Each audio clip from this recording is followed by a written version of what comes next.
Viral clips often show developers typing one simple sentence and sitting back while an AI builds a flawless, ready-to-publish application from scratch. Real-world usage usually looks like a mess of broken logic. The code might compile, but the character walks backward or falls through solid floors, leaving you to spend hours untangling errors that the AI insists are correct. View these models as erratic, high-maintenance junior coders who need constant supervision rather than autonomous lead developers. Evaluating these models requires looking at a sliding scale. On one end, you have lightning-fast execution. On the other, you have deep, cohesive logic. Maximizing both at the same time is currently impossible. Selecting the right AI depends on which specific categories of technical errors you are most willing to manually correct. To find out how the big three models actually behave, we gave ChatGPT, Gemini, and Claude exactly 15 minutes each to build a playable 3D Minecraft clone that runs in a web browser. This radar chart maps out the three metrics we are grading: how fast they deploy the code, the stability of the structural logic, and the amount of manual debugging required to make the game functional. A strict 15-minute deadline bypasses the marketing gloss. This constraint forces the models to rely on their default logic, highlighting their natural strengths and weaknesses when time is the primary factor. We started with ChatGPT 4.0. Its default strategy is to prioritize frictionless deployment and get a visual result on the screen as quickly as possible. With a single prompt, it generated about 500 lines of HTML and JavaScript in roughly 3 minutes. This approach is highly effective for visualization. You can drop that file into a browser and stand in a working 3D space without complex environments. However, interacting with the environment reveals a fragile foundation. Beneath the visuals, the logical cohesion is very shallow. The movement controls were inverted, block-breaking animations failed to trigger, and the terrain lacked collision detection, causing the player to fall straight through the grass. Because the foundation was unstable, the remaining 12 minutes were consumed by fixing basic physics instead of adding gameplay features. ChatGPT acts as a rapid prototyper. It is excellent for visualizing a concept instantly, even if the structural reliability is poor. Google's Gemini Pro requires significant handholding.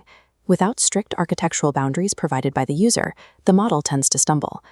Gemini's first instinct was to output a short Python script rather than web code.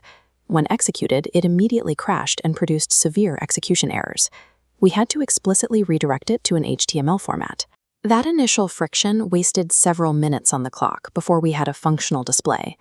Once we established the architecture, Gemini showed a surprising strength in performance optimization. In its subsequent generations, Gemini successfully resolved lag spikes and added atmospheric fog to the horizon to mimic the visual style of the original game. Despite these visual upgrades, spatial logic remained an issue. Input errors forced the player into a permanent sideways walk that required a manual fix. Gemini is a high-friction optimizer. It is difficult to set up, but it handles deep structural improvements well once the foundation is stable. Claude Opus takes the opposite approach to ChatGPT. It sacrifices iteration speed to carefully map out a comprehensive architecture. This delay has a high upfront cost. Using its extended thinking mode, Claude took over 4 minutes to generate a single 600-line code block. That wait delivers an incredibly cohesive logic structure. The model anticipates how the different game parts work together.